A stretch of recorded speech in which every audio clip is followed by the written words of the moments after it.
Hey everyone, it's Tara. You're watching the Biscuit Box. It's Wednesday, 11 a.m., and we go live every Wednesday on this page.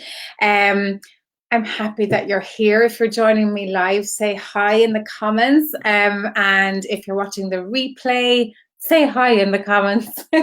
I love going back in after these lives actually to just talk to you guys as well, because it's kind of difficult to do two or to follow up on what we talk about with you when I'm trying to do the live thingy. But I'll try as best I can to make sure I answer everyone's question or comment.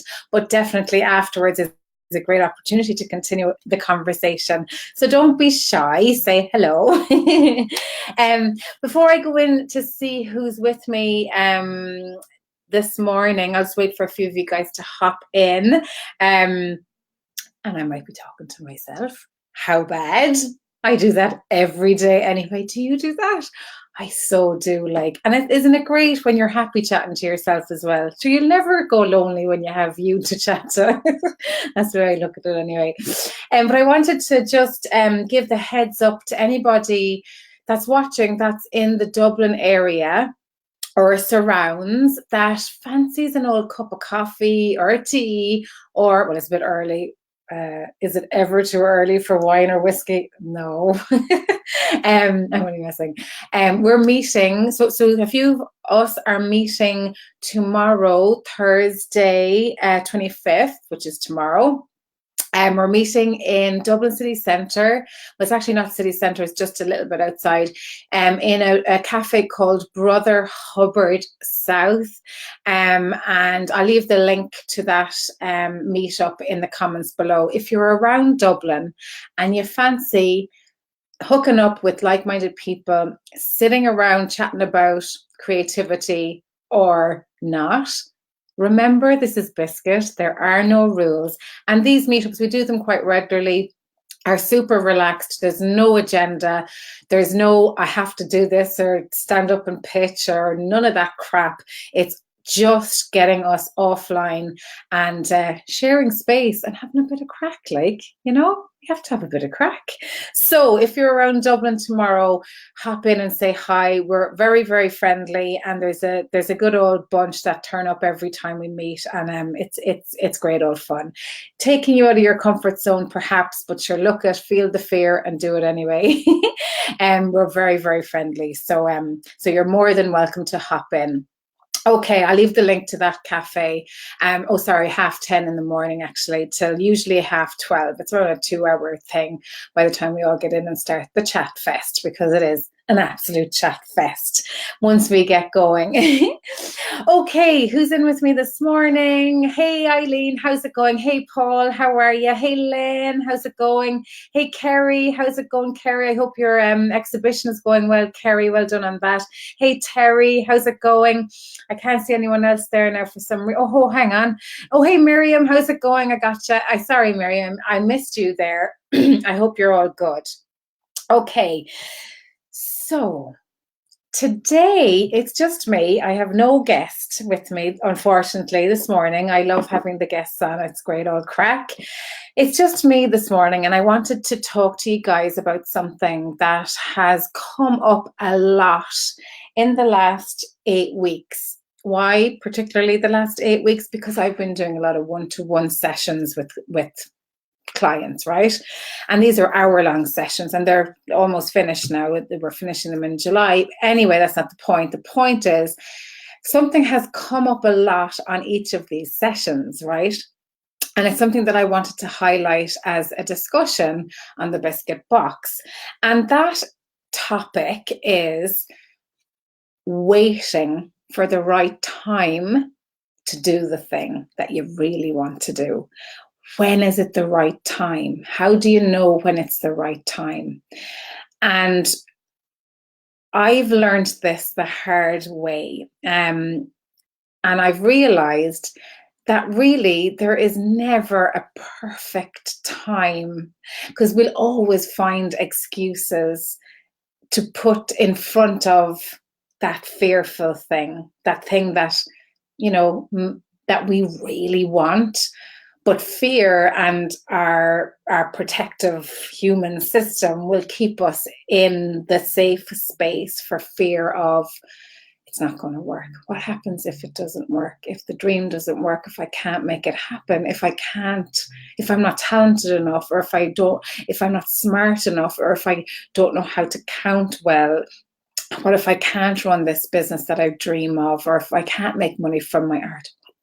What do I do then? And that fear stops you in your tracks. It stops you and it prevents you from pushing forward or making that choice to push forward. And it's a natural thing for your body to do that, for yourself to do that, because we as humans like to keep ourselves safe because we're afraid of being hurt or emotionally damaged from not achieving or being disappointed, or, of not being happy. And we tend to keep ourselves safe. And so as a result of that, and this is so common, like I think everybody does this at some point, what we do as a reaction to that fear is we make excuses. And I kind of think the word excuses isn't probably the right description for it. It's kind of like your like your protective narration in your head to keep you in that safe space, because excuses are kind of derogatory, aren't they? That you're making excuses. It's like, you lazy fecker, like, get up off your arse and do it. When actually laziness doesn't come into it. It's not that you're lazy. It's not that you're not able. It's not that you haven't the work ethic or the passion or the talent. It's because you're afraid. Like, you're afraid, what if this doesn't work? Then all my dreams, all my staring out the window when I'm at the desk in that 9-to-5 job stops. What the hell do I dream about then? And that's the scary bit, isn't it? That's the fear, right? And so it manifests in things like, I'll wait now till after the summer and then I'll just start working on it. I actually, you know what? I won't. I'll wait till, I just put on a bit of weight now over the summer, like, 'cause I went mad with the kids and ice cream and all that. So I'll wait now till I lose a stone. And when I lose a stone, I'll be much more comfortable putting myself out there on camera, and I can do all the talks and all that and the networking, and I feel more comfortable. So I'll wait now till I lose the stone. Then I'll do it. Well, okay, so you know what? That's nearly Christmas. So I'll wait till after Christmas and then I'll focus in on the thing. That's a great plan. And then January, near Christmas comes, and you're going, oh, I'm so stressed. Oh no, that stone, I put it back on. January, I'll wait. And so the excuses, oh, vomit word, keep coming, don't they? And there's one thing after the other, and then you get pregnant, or then something happens that you get a promotion in work, or something happens in your life that puts another thing in front of the dream or the passion or the real want, the real thing that makes you excited, that gets you really riled up around your life, right? And there's always things that are put in front of you. And I remember when I started the Biscuit Factory first, and it was me moving from one-to-one sessions. Like, I used to work one-to-one with people all the time. And if you guys have watched my the little tongue-tied, if you guys have watched my story that I did a couple of weeks ago, and even if you haven't, it doesn't really matter, but if you watched that, you'd know that there was a journey and all the things that happened. But part of it was realizing that I wanted to help lots of people, and just when it's just you doing one-to-ones, I know a lot of you guys do sessions with one-to-one people, you can only do so much because you're a person and you can't like chop yourself up, like, you'd want to sometimes, can you just do that? And you do that, okay? But you can't. So you're very limited in the amount of people that you can help. And for me, I wanted to help lots and lots and lots of people, and that was important to me. And when I was making that transition from one-to-one clients into what is now the Biscuit Factory, which is a membership site, it's our school, it's the private community that supports creatives with their businesses, and connecting creative business owners that really want to make stuff happen. And when I was transitioning from that to that, it took around 6 months before I could actually get the factory up and running. And that 6 months was all of this. It was, oh my God. No, I'll wait now till I find the best technology, and I'll wait until I have all the jingles and the song going into my videos, and I'll wait and I'll just spend every waking hour making sure the best images, I have all the music, I have all the bells and whistles, I have the platform, I have the thing, and I spent so much money and so much of my time and so much energy over 6 months trying to make this membership site work. And eventually I put it out there, please like it, please. But it took 6 months of me making excuses. It wasn't good enough. I can't put it out there. People are going to laugh at me. They're not taking me seriously. Oh, hang on, I'll do another course. That's what I'll do, because the more courses I do, the more knowledge I'll have, and then the more stuff I can teach, and then I'll be taken seriously. Then I have something to, and I kept adding and adding and adding and adding and adding and adding and adding. Always making excuses for actually getting the thing that was really important to me out to the world. And I want to ask you this question today. What are you waiting for? What is the narrative? What is that excuse, for want of a better word, that you keep putting in front of yourself every single time you get close to actually making a move on your real potential and your real value that you can bring to the world?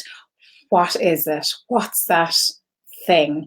And I also want to highlight that when you start to realize that it is excuses, and no matter what happens in your life and all the things that come in front of you, and that perfectionism that you have for wanting everything perfect before you put it out there, for fear of looking unprofessional, not talented, people aren't going to take me seriously. I can't do that because I don't have enough letters after my name or courses or blah, blah, blah, blah, blah. There'll always be something stopping you. And just to realize that that's normal, it's fear keeping you safe, but it's not necessary.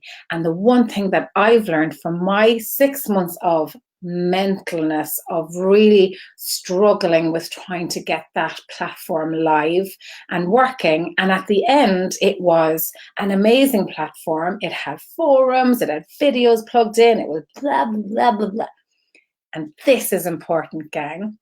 When I did launch it and I had a beta crew that I tested it on, and they all thought, yeah, this is brilliant, but we don't really want all the bells and whistles, they wanted something simple, like what I do now, a Facebook group, a library that they can access all the stuff, no bells and whistles, simple, simple, simple.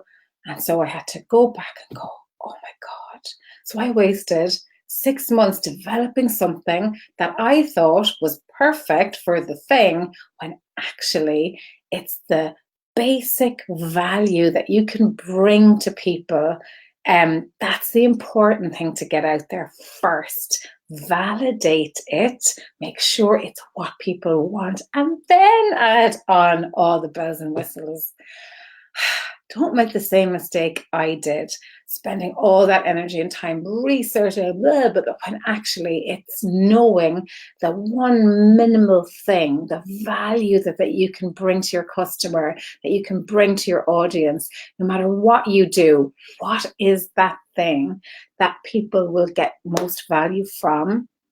And are you spending your time adding all the bells and whistles, thinking That's what it takes to be taken seriously and to be taken as a professional. And I think that's the biggest learning. Get it out there. What are you waiting for? And I know there's some of you going, well, I have a 9 to 5 job and 20 children, and 8 husbands. I can't do it now. I'm too busy. I get it. But you will always be busy with 8 children and 20 husbands, or 20 children and 8 husbands and a full-time job.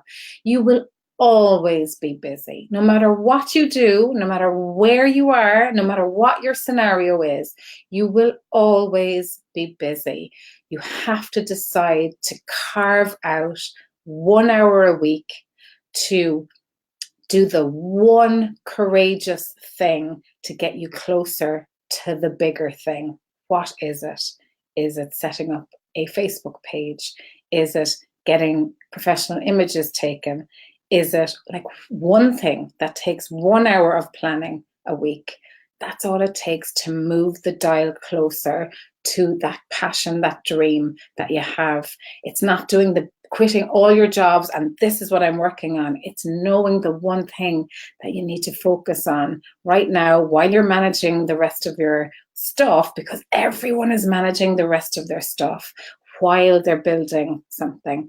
So it's doable. It's just not being fearful of it and knowing what it is. And that is probably the hardest bit, is knowing, what is it? What is my thing? So I want to ask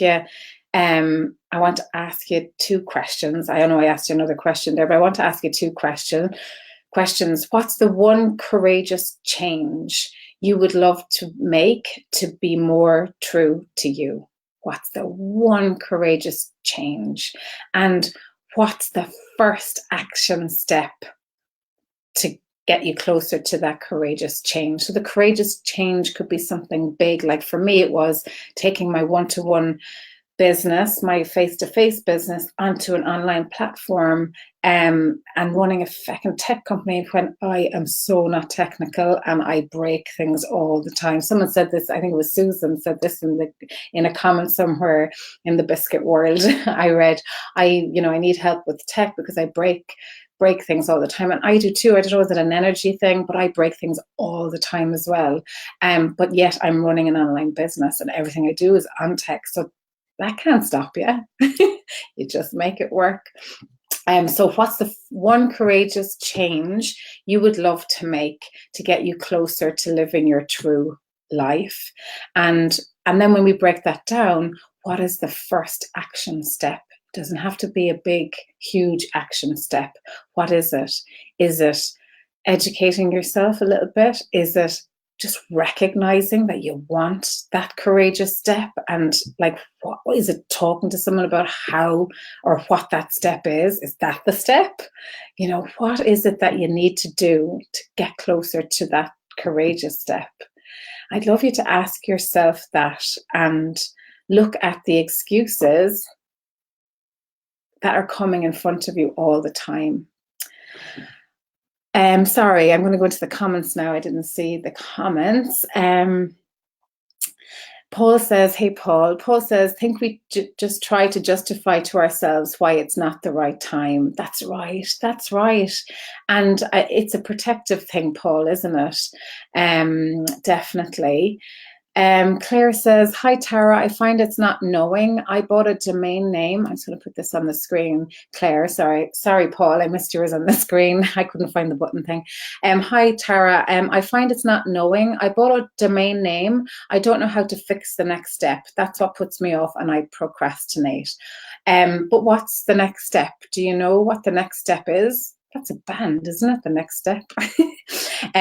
Cue the next step music. You see, if I was really polished and had, professional video feckers coming in, we'd have the next step playing in the background while I mentioned that. That would be cool, wouldn't it? Oh, naff American. Okay, so but what? Yeah. So sorry, Claire, I just went off on a tangent there. So you don't know how to fix the next step, but do you know what the next step is? Hit me in the comments and let's bash this out. Hey Cora, how's it going? Cora really needs to hear this. Yeah, and I think I think it was you actually that Cora. I'm just going to put your thing up. I think it was you, one of you. It was definitely a few people in the comments for the foundation program, a competition that we're running, had mentioned that, and I think it was you, Cora. Was it that you were waiting until the kids were come to school, and then the kids are after the school, and then. And I just thought, oh my God, I hear this so much. And I've gone through that as well. And it's so common. And the thing is, there'll always be something, and there'll always be something. So really, it's not how busy you are, what's really going on in your life. With exception, because I know Lynn is watching, big kisses, Lynn. With exception, of course. But you have to carve some bit of time out to even think about what that next step is. So Claire, hit me in the comments what that next step is. Hey Helen, how's it going? Helen says, I honestly really don't get affected by rejection any longer. I think for me, it's life's knocks that have made me see that I love what I do and that projects out there. If I am restricted, then I find another avenue. Just keep plugging away. Finding your tribe following is key. Not everyone will get what you do, but so many will, and they will love it. Spot on. Like Helen, you know me, that's my whole thing, like spot on. And I think rejection is part of it. Like rejection is part of the process, and don't be scared of rejection, because it's going to come. So if you think, if I do a really polished version of everything, then I'm not going to get rejected. But you are, because someone out there isn't going to like what you do, and is going to criticize you for what you put out there. And then on the flip side, there's another bunch of people that will love what you do and will be bursting to tell everybody what you do, because they get it and they appreciate it and they want to support you, right? You can never, ever please everybody. You don't want to please everybody. The good news with being criticized and getting rejected, this is good. You know why? Because it means that you're reaching more people. And that's the name of the game, that you're getting out there, that you're making some noise, like, and you're getting some attention. So never underestimate the power of being rejected. I know that doesn't really make sense, but nearly embrace rejection, because it means you're doing stuff. You're getting stuff out there. You're making shit happen. You're not just surrounding yourself with family and friends who all think you're fucking brilliant, like, and that's all you hear. That's not reality. Like, get out there. I hate your stuff. Like, I've been criticized, and I'm always kind of get like, stop cursing, you fucking idiot. Okay. No, just listen to me. Like, I don't mind. You know what I mean? You can't please everybody, and you shouldn't want to please everybody or serve everybody. You need to know who you want to serve and who you want to connect with, and why your passion and what you believe in and your work, what that means to that particular person, because they're the ones that are going to get it and give you that confidence. And then there's other people that don't, but that's okay. And there's nothing wrong with those people either. That's life, and you just have to deal with that and actually say thanks a million. Well, I'm glad now that, there's a bit of controversy, so that gets me more attention. Hurrah! So that's it. Helen says, saying to yourself, what's the worst that could happen? Exactly. Hey Felicia, how's it going? Did I get your name right? I've been practicing, because I know we have a 1-to-1 next week. Oh no, Friday, don't we? Yeah. Oh, tomorrow. Oh my God, what day is it? Oh no. Oh God, tomorrow's Thursday. Okay. Felicia says, believing that people want what I have to offer. That's what stops me. Okay, well, that's really an important statement. So Felicia says, believing that people want what I have to offer. Self-belief and confidence in your work is, of course, the thing that's going to stop you, because you love your work, and your granny and the kids love your work, but that doesn't really give you confidence for going out to a market, right?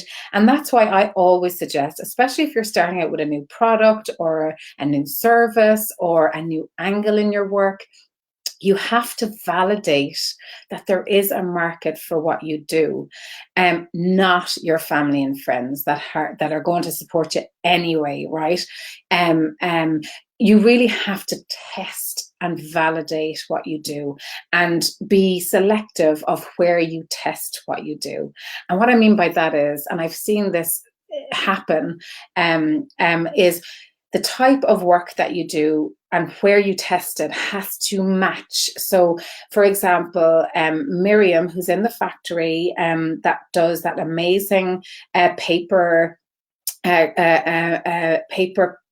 I'm shitting myself, and I'm not going to say it properly. She'll kill me. Miriam, that does the amazing paper art. So Miriam does these amazing, like really intricate paper, beautiful, really stunning pieces of work, right? And she was not testing, but was having her first exhibition in a local library. And of course, nobody bought her work, and everyone went, "Oh, it's lovely," but they didn't really get it, right? So she tested it, and obviously you're going to feel a bit because no one bought anything, and they weren't kind of hopping around the place going yay, yay, yay, because it was in the wrong place. It was in a local library, and her work is quite, it's high-end academic style artwork, which needs to be put in a different world to be appreciated and to get the price point that it deserves and it should be priced at. And so when she did ArtSource, so in the factory, we're going, okay, get your ass into ArtSource. You need to take a chance, get in there. And she nailed it in ArtSource and completely changed your life. So it's really important never to take the first test or validation marketing thing at face value. You test that bit too. Where are my target audience? Who are my target audience? Who's going to get this? Who's going to really appreciate what I do? Who is this for? Do I know who I want to sell to? That's half the battle, gang. That is half the battle of knowing who you sell to. Oh, Miriam's in. Oh, there you are, Miriam. I'm sorry if I totally fecked up the description of your work, Miriam. I was like heebie-jeebies. Oh no, sorry. So it just showcases that though, Miriam, right, doesn't it? That was a really turning point for you, and a dangerous time for you too, when you had that really kind of crappy reaction to your amazing work, and that hits you in the gut, like, oh, I knew no one would like it. So Felicity, I'd say to you, are you testing your products in the correct place? But you have customers and you do really well in markets, right? So are you trying to break into new markets? And it's just building up that confidence to take that leap and test, and embrace the rejection as well. Not because it's your work, but is it the wrong place? That's part of the testing as well. It's not just my work is shit. It's no, the audience wasn't correct. I didn't research that properly, but I know that they're not looking for the things that I create, So Claire says, yes, the next step is setting up a website. I went to WordPress and somehow I couldn't use the domain name as the title for the website. So what I suggest you do, Claire, is I suggest you have set up a domain name. So you have your domain name. Would you consider using Wix or Weebly? And you can just use a template and they have a brilliant customer service, people going, hello, how do I do this? Or Squarespace, like I use Squarespace, and do it that way. And don't try and figure out if that's what's stopping you. There are solutions to that. So it's either you use a really simple free template on Wix or Weebly and you get onto their customer service. Help me, send me the thing to make this work. Thanks. And wait for them to reply instead of going, I can't do it. Because WordPress is very hands-on. You have to go in and do it yourself. But these guys are templated. If that's the thing that's stopping you, then try and work with technology that's there. Or on the flip side, put a post inside Bite the Biscuit and say, help me, I can't do this, can anyone help me? And go on a call with someone that works with them and get them to do it and pay them whatever it is. If that's the one thing that's stopping you, move to the next step. There's always a solution, but don't get caught trying to figure it out yourself. You know, that, oh, I have to do it myself, because ask for help. Ask for help, gang. Hey, morning, Paddy. How's it going? Helen says, when I get rejected, I just think, oh, it must be tough being closed-minded. Yes, absolutely, Helen, definitely. Well, that's it, like, and especially with what you do, because you're really progressive and you're changing the future of how people think about breastfeeding and being a mother and all that really important stuff. And it's great that they go, oh my God, you're a spacer, like you're doing, yay, that means that means you're going against the status quo, and that you're not afraid of it, and you're going to make that shift in the world that you're meant to be shifting. So well done, Helen, keep at it, girl. Paul says, apologies if this is inappropriate. Oh my God, it's biscuit, like, there's nothing inappropriate. Paul, say whatever you want, boy. But helping people transform these kinds of emotions and get over any blocks and procrastination, fears, etc. is what I do. Great, well done. I'll be sharing simple techniques you can use effectively on my energy live stream this Friday. Good on you, Paul Grant. On it. And I love that you're showing off, and I love you're standing proud about what you do, and that you're using this thread effectively. Well done. Go on, you good thing, and keep working away at that and making a difference in people's life. Oh, phew, Miriam, you're not going to kick the shit out of me there. Paper art is good. So Miriam says, just on the note that we were sharing Miriam's testing thing. Miriam says, it's 1 year now since this exhibition, and the most expensive pieces have been snapped at ArtSource. Exactly, because you put your work where those type of buyers that will appreciate the skill and the technical ability that you have to create work like that are. They're not in a local library. There might be one or two people that, but generally people in the local library aren't there. So that's why you nailed ArtSource. So imagine if you took by gospel, and just as Felicia was saying, I don't have the confidence to know if my work will be liked by others. But the only way you're going to know if you put it out there in different types of environments to see where it sells, where the engagement is, where the interaction is, where you're getting the most traction. Then you can see, okay, this is the type of people that were there. They're my target market. I'm repeating my words a lot today. But I'm so proud of you, Miriam. You just, it's really admirable that you didn't give up and that you kept at it. Okay, so Eileen says, repeat again, I love just making things and refining until it's just right. Then I'm happy and move on to the next idea, but I never show and tell, so I never get the feedback. What? Wonder how to break out of that loop, how to get people to see my stuff. But Eileen, if you don't show it after you make it, or even I would suggest while you're making it, how are people supposed to appreciate it or even comment on it or even give you feedback on it? Part of the creative process, and I feel really strongly about this, part of being a creative in the world and having that skill and zoning into that and creating whatever you create. Part of your responsibility as a creative is to share that with the world, because that's what creativity is all about. It's not for you, Eileen, and for your eyeballs. Okay, you can do it for you, and that's okay, like if that's your choice, but share it with the world. Like, creativity is about sharing things with the world and making people look at things in a different way and making people feel a certain way and opening people's minds to things that only you can see. And that's why you create them in the first place. So share your work.